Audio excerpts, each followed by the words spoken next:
Hell yeah, dude. There are fates worse than death is one of the greatest lines in Mortal Kombat. How about it?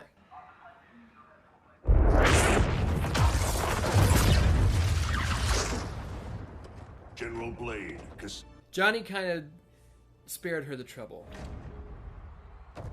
This is so interesting because... Oh, that's the fucking collector, brother!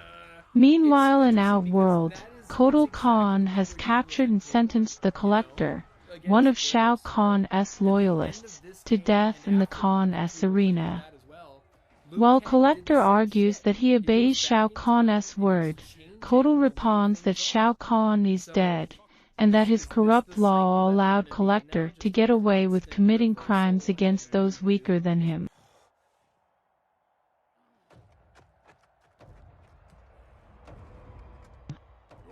As Collector struggles to free himself from the apparatus meant to snap his neck, Kotal sees that his soldiers are struggling to turn it and prepares to behead him with his macule weevil when suddenly the ground starts to rumble, and a blizzard of sand surrounds the arena. At the same time, Cassie, Johnny, and Dark Raiden awaken to see a similar sandstorm throughout the Special Forces base. These actions are caused by Kronika using the hourglass to merge the sands of destiny, merging the past and present together.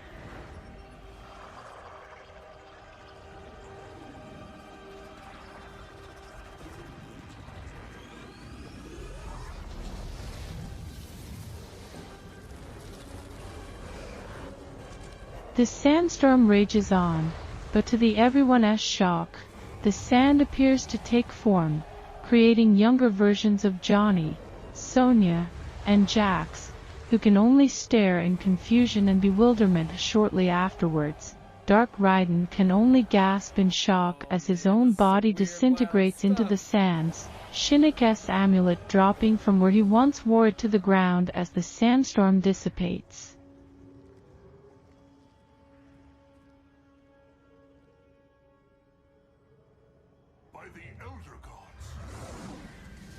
Young Johnny Cage looks like Stevie Fierce.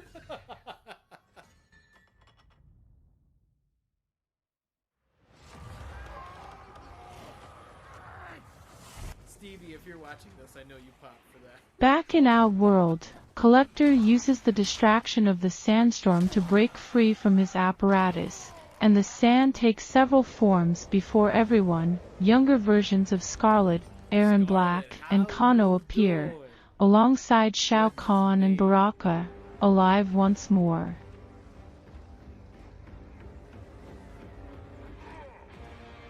Yeah, dude! However, the sand also creates younger versions of Liu Kang, Kitana, Kung Lao. Dude, this story mode is so good, man. I'm so happy to be playing through this again. And Jade, alive unlike their present counterparts, alongside a younger Raiden who has yet to become corrupted. Kotal is bewildered to see a barrage of past faces, but Shao Kahn takes immediate offense. Not only has Kotal taken his throne, but both he and Mileena will die. Raiden explains that they were at the second Mortal Kombat tournament, where Kung Lao had just defeated both Shang Tsung and Quan Chi in combat.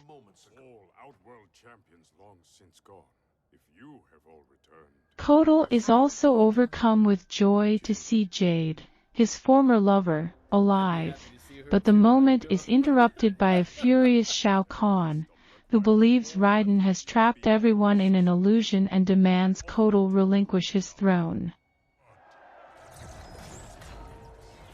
A fight then breaks out between Shao and Kotal. The latter is losing the fight, but Raiden and Liu Kang save him, and a fight breaks out between the two sides.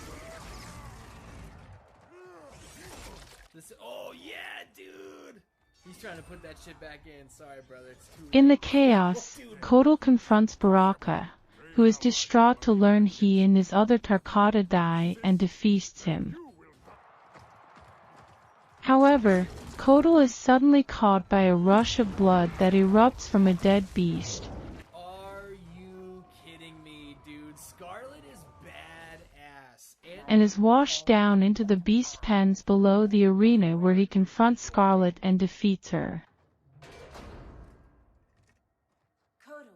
Jade manages to meet with him, where Kotal explains that he was captured and taken to Shang Tsung's flesh pits for experimentation, but was freed following the sorceress' death. As she returns to the surface to help the others, Kotal confronts Aaron Black while he tries to reason with the cowboy, telling him that he becomes a future ally. Aaron responds that he doesn't care about the future and only wants to be on the winning side. Kotal defeats Aaron as well, and returns to the outside to confront Shao Kahn. While Shao Kahn is outraged, believing Kotal is unworthy of Outworld's throne, Kotal responds that Shao Kahn was a corrupt and unjust dictator who only cared about himself, not the people he ruled over. Battle of Titans. These are big behemoths right here. Shao Kahn is defeated, but before Kotal can finish him, you are Khan no more.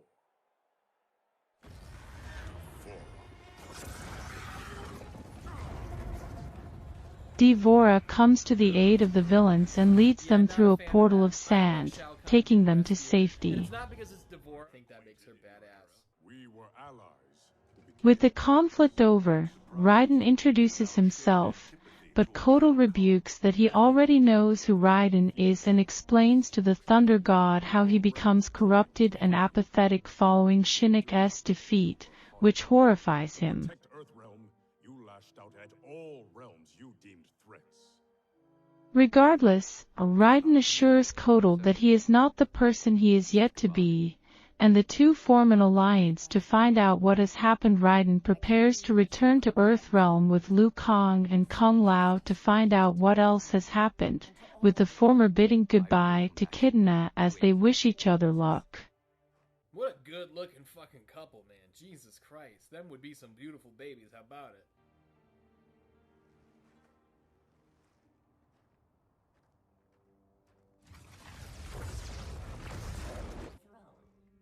You killed Melina? Meanwhile, in the lost hive of the Khitan, Shao Kahn is suspicious of D'Vorah aiding him despite his previous genocide of the Khitan, and finds from Collector how he and Melina die, realizing D'Vorah killed his daughter. A furious Shao Kahn prepares to kill her when Kronika intervenes alongside a construct and a mysterious cloaked woman. She explains that all the villains are under her protection, and tells Shao Kahn of both her plan to create a new era and that Raiden will not exist in it. With this knowledge, Shao Kahn and his followers swear allegiance to Kronika. They shall.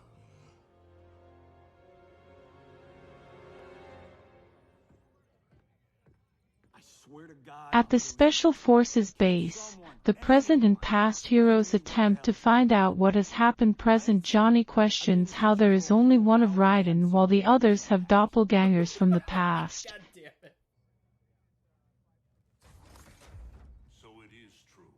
And the Thunder God explains that immortals are not affected by the normal laws of time since there could only be one of Raiden. The present version was erased from existence during the merging. The past Jax and Sonya also find it strange seeing their future children, older than them and having higher ranks in the Special Forces, and Sonya finds out from Cassie that she dies. Coming this summer, Johnny Cage and Johnny Cage. In time, Quake. Any thoughts on what we do next? For months I've been receiving vague premonitions of the future, but none of them foretold this. I must confirm. While Kung Lao is confident the academy is heavily protected by Shaolin monks, magic, and deadly traps, Cassie decides to sit the monks down and tell them of their fates. I mean, this is strange. This morning, we were on a mission. Suddenly, Jackie detects a Netherrealm insurgents at the Wuxia Academy via satellites. Liu Kang realizes that they are attempting to reach the Wuxia Dragon Grotto below it and harness the Jinsei from its There's springs. something about Mary vibes from young Sonya. Because that's